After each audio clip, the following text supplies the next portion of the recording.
Hi guys, welcome to our channel. In today's video, I will show you how to blank name on Facebook. So let's jump right in.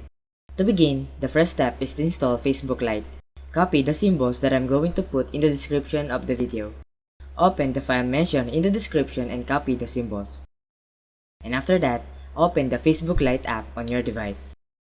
Look for the three-line menu icon at the top right corner and tap on it. Scroll down and tap on the Settings and Privacy. Then, select Settings from the options provided. In the Settings menu, locate and choose Personal and Account Information.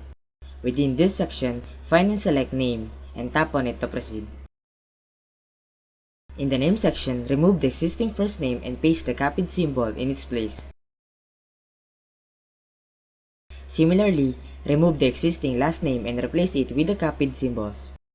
Once done, click on Review Change, and you will prompted to enter your password for confirmation, and enter your password in the provided field and click on Save Changes. And after that, go back to your Facebook profile and refresh the page. Once refreshed, you will notice that your Facebook profile name is now blank, and there you have it.